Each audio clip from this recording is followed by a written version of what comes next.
This is John from Life Force Rejuvenation, home of Therapy. I have the esteemed pleasure of doing a personal interview with a person I connected over the internet. Her name is Tashina Flores, Ms. Flores. I have seen this girl light up. We just got done with therapy session, and but in the meantime, she lit up like a Christmas tree over the past year and a half. Her energy has jumped way up, and it's just so amazing. I just love this girl. She's my soul tribe, and she brought another companion down with her that we'll interview a little bit later. But this is Tashina. Oh, let's start. Let's get with the therapy first. Okay, you just got done with a session. How did you do? I know it knocked you out because it's super relaxing and super meditative, and of course you fell asleep, but that's okay. How did it go? It went well this time. I did the meditation app prior, and I think that really helped center me, and I was able to focus a little bit better this time than I was in previous sessions, which I thought was really cool. That I'm going to totally get one of those little meditation things. She's talking about Muse. It helps you center your mind, quiet your head, and it really helped her with her therapy session. Well, if you know me, I have a squirrel brain. Me too. Yeah, so I'm all over the place doing all kinds of stuff, so it was really helpful. Tell me about your journey with your energies. I mean, you came down from Alaska. She's from Alaska, Anchorage, kind of. Eagle River.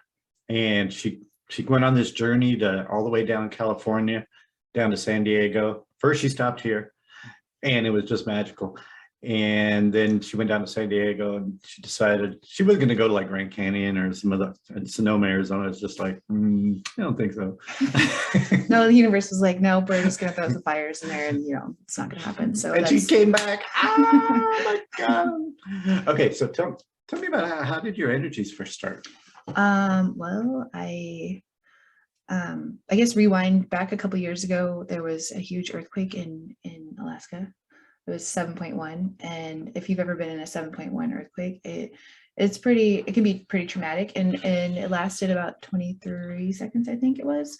So it's a long time, and it was a long time. Thankfully, my husband was there and was able to get me moving, because I just kind of froze. I thought it would stop after 5-6 seconds or so, but it didn't. And he was like, "Get up!" And I was like, "Okay." And so after that, there's of course shit everywhere, and cleaned all that crap up, and I realized that we weren't really prepared for stuff like that, even though we're hunters, which this will be my first year getting my first moose when I get back home.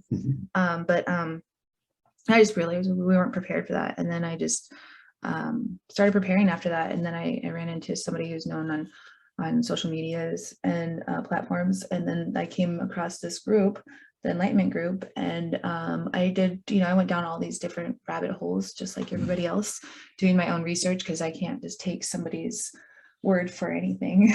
Experience or and I'm a mad scientist on top of it, and so it just helped me really hone into myself, like my energies. And then I came across somebody else who's very well known on YouTube as well, and I will say his name because I know he's on there.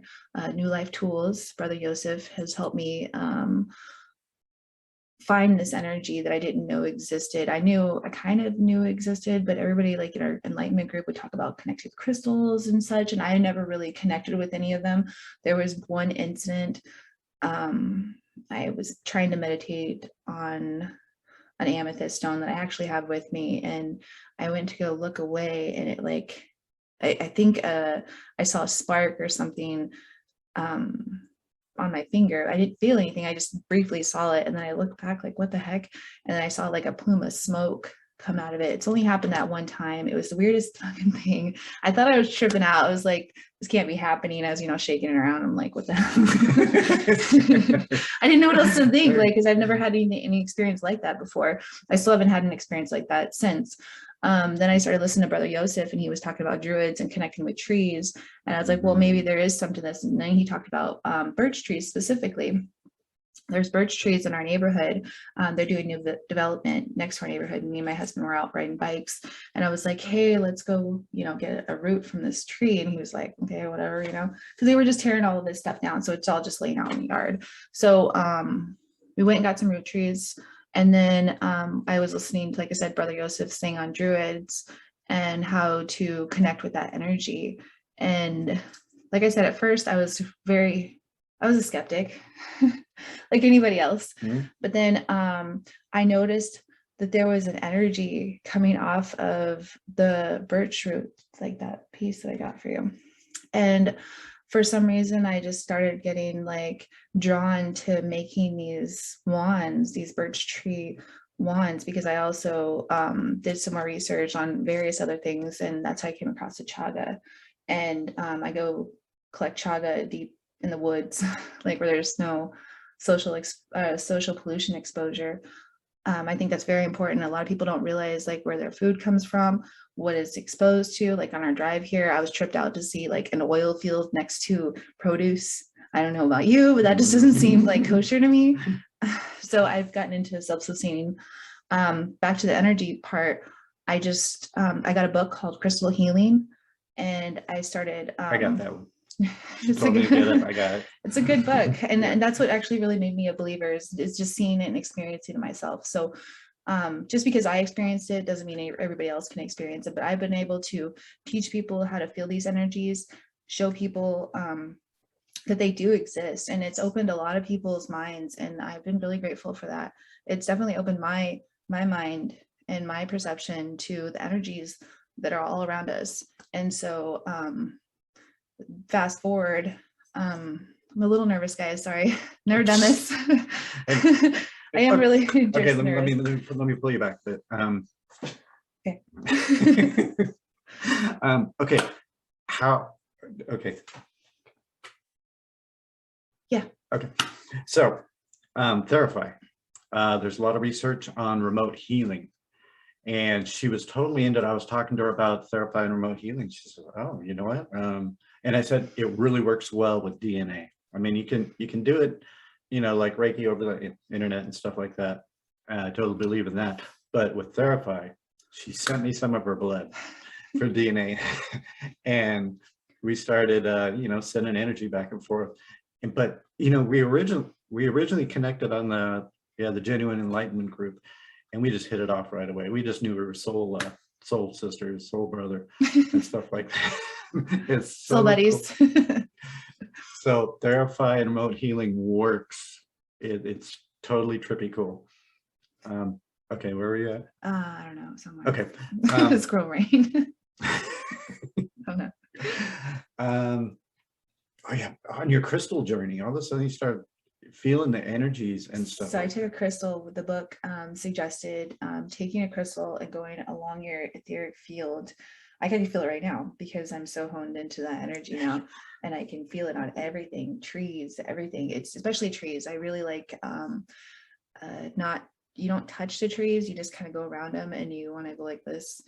And all of a sudden you can feel like their energy. And then I know it sounds silly, but hug a tree, because if you're feeling like shit, like hug a tree. It sounds silly, but like, and I just look out for spiders because I don't really dig those, but right. I'm so like it's been a really crazy journey. So I took this crystal. This book said to take a quartz crystal, cleanse it first, because I learned that from the Enlightenment group, so we ran it over some Palo Santo and such.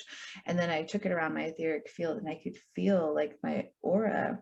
I also learned from the same book how to see energies and auras by taking your hand and putting it in front of a white surface. And then you don't look directly at a specific spot, but then all of a sudden you can see like a color around your skin. And I believe that 100% because I took my vegetables that I grew myself, which they were like, prize winning vegetables, but I was happy for them. But all of my vegetables that I grew specifically, they all had rainbow auras around it. It's the coolest thing. And I had them on top of a white cutting board with like rubber sides. And I was like looking at it, and I was like, why is the rubber turning blue? Like the rubber has an aura. And then I was like, so stupid. I was like, husband, I was like, is the rubber made out of a plant? He was like, yes. And I was like, oh, that would explain why it's dark blue. So, which was silly. So, but it kind of made me like think about and like really open my mind to these energies and like really seeing and experiencing it myself, because you can tell somebody all day, like, hey, this or that, but you don't really know it until you experience it. So unless you have like the time to just take a moment and like feel or experience something more, you're never really going to know what I'm talking about or what John is talking about. And so I just I really appreciate that, me being the mad scientist that I am, that I've been able to explore and taken time to explore these energies. And like I said, I make the chaga. Oh yeah, talk about chaga. Talk. Okay, so chaga is a mushroom that's indigenous to the northern hemisphere, mostly in Alaska and Siberia. I guess there are parts of Michigan and Wisconsin, I believe, that you can find birch, white paper birch as well, but I'm not really for sure because I just know about Alaska specifically. I do a lot of foraging there, and that's where I came across chaga because I had a family member who was dealing with cancer issues. And I also did some research on decalcifying my pineal gland. Mm-hmm. So I made my own Berkey filtration system. Frugal to the core. Yeah, because that thing was like $600, and so Yeah, I paid like $220 for just the filters alone, which I'm fine with, because I also have them in my shower. And I just started getting the fluoride out of my water as soon as I knew that fluoride really wasn't as beneficial as I thought it was initially. And it still makes me question why we're even using it. However, I also found out that it calcifies your pineal gland, and your pineal gland is, to me, your center to your soul. It's your connection with everything that's greater than yourself. And so I thought, well, I don't want mine to be calcified. And I found out chaga actually helps decalcify the pineal gland, and it also helps with free radicals in the system. It helps with tumor and cancer causing cells. It helps destroy them. So I started, I harvest them by accident. Well, that's how it started. Excuse me. So we were out in the woods, me and my husband, we were at his parents' cabin in a remote location, and we had to take down a tree. Well, this tree was right next to the river, and it had a huge basketball-sized chunk of chaga. And if you know what chaga is, it's like a big, giant black ball is what it is. And then the inside of it is like this gold color. Sometimes it's like brown. It's like a honey orange color. It's really pretty. They call it black gold in Alaska. I'm not sure exactly why, but I don't know. So, but you make tinctures. So when I first got it, I wasn't going to harvest it because I knew that you're supposed to harvest at a certain time of year. But because the tree was going to be thrown in the river, I wanted to utilize it. I mean, this thing was like a basketball size, like huge. So I learned how to extract all the nutrients from it. I grinded it up. I made sure it was all cleaned up. I had to let it sit for like 3 or 4 months, only because I'm a procrastinator. I got other shit to do.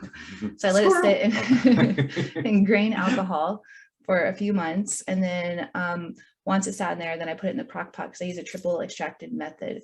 So what the grain alcohol does is it extracts all the nutrients from the chaga itself. And then you use a steeping method. So you take the chaga from there, you put it in a crock pot and let it steep for like 2 or 3 days. And you're just constantly adding water to it. That way it cooks out the alcohol and it's pulling all the nutrients from this, from the chaga itself. Then you end up with this like really rich, it's just a rich dark liquid is what it turns out to be. And then I sift it through cheesecloth, make sure, it's all nice. Good. Yeah, because nobody wants to eat chunks of anything. At least I don't. It's pretty earthy stuff.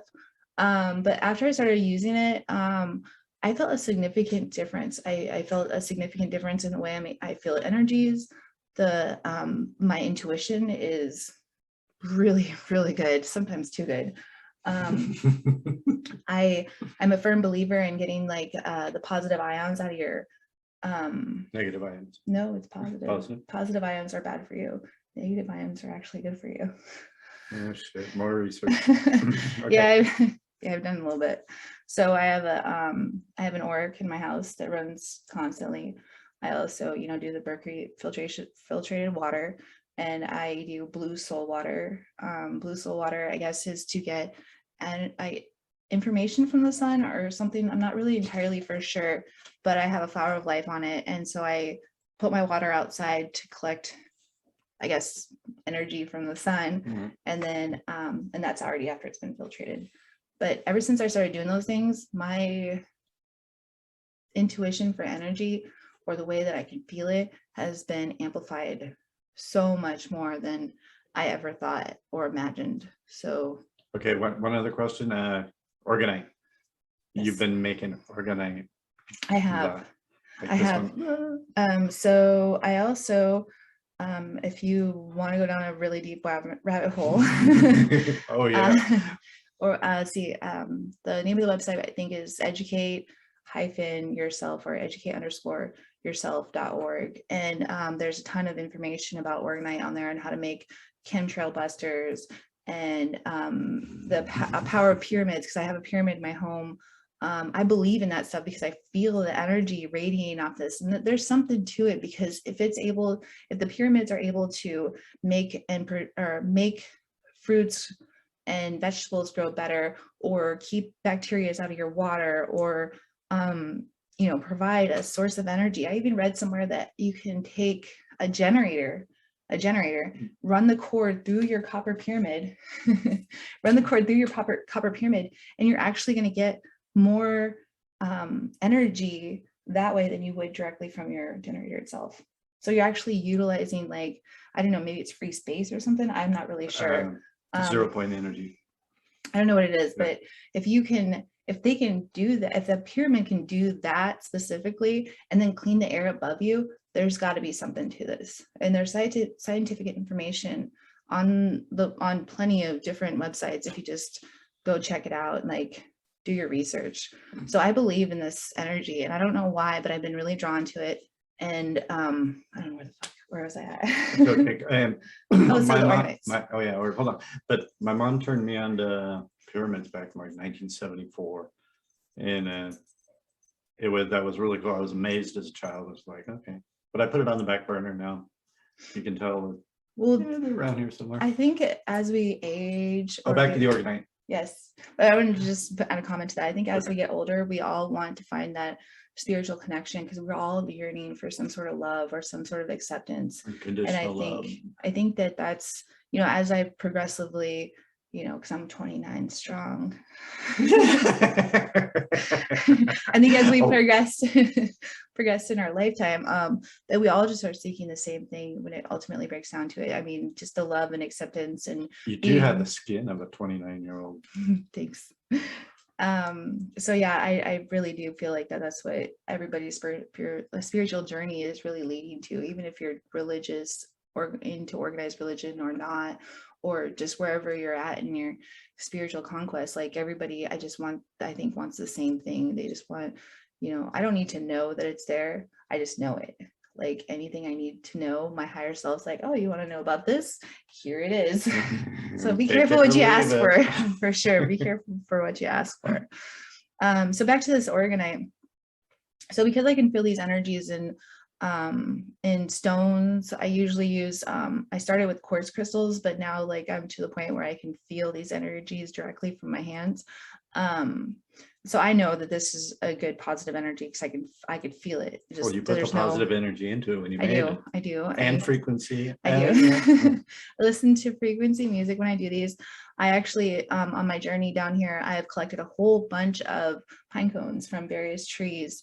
And I left offerings for all of them because the person I'm with is a very firm believer in his culture of giving. We'll get to that one. Okay.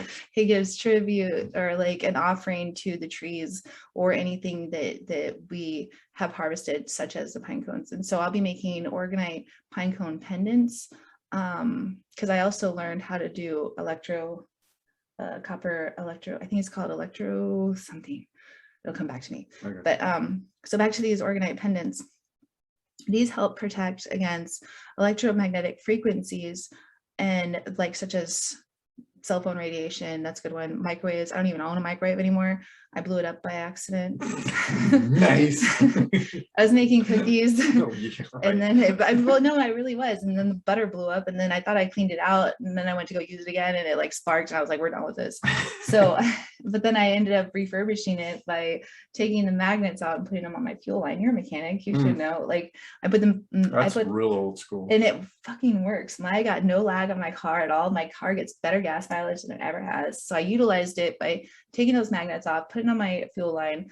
The rest of it, I turned into a Lichtenberg wood burner, which is if anybody is not familiar with, I'm sure nobody really is, but it's basically where you can see the fingerprint of wood. So like you take a piece of wood and then you put sodium bicarbonate water on there, which is just baking soda baked basically. And then you put that on there with 2 nails, and then it's hooked up to the capacitor that's inside of the microwave. And I have mine set on 2 different settings. So like I have a light switch that's on. Then I also have a power surge strip. So that way I'm not gonna blow up anything or get too much power. So it's something that's so I mess up something. Yeah. So I have two settings on it. That way I know for sure that it's on. Secondly, that it wasn't left on. And that way, if it's too much power, it's gonna trip. And I think that's really cool. Okay, I'm back. So these orgonite pendants, they're really cool. They help protect you against these electromagnetic frequencies, as I was saying. I make my kid wear one because now we're in the day of age of kids don't even like to be outside. So I make her wear one all the time. This one specifically, right here. I don't know if you can see it. Yeah, go back up just a little bit. Right there. Right there. Ooh. Oh, almost. Anyway, so this one has magnetic copper, and it has selenite, a clear quartz wrapped in magnetic copper as well, pyrite, shungite, tourmaline, copper, more copper, some silver, wool. See, I put also citrine, rose quartz, amethyst. Yeah. Okay. That's what these have in specifically. And the reason I put those in there is because selenite helps amplify everything. The clear quartz is an amplifier itself, and it's wrapped in copper specifically for the amplification. And then I put pyrite in there because it helps. I don't know if we ever have an alien invasion or something. I guess I don't really like iron too much. I don't know. So I just kind of experimenting with that part. And then I put amethyst in there to help against addictions. Mm-hmm. And I put citrine in there to help with manifestation of hopefully prosperity. And I put rose quartz in there for love. And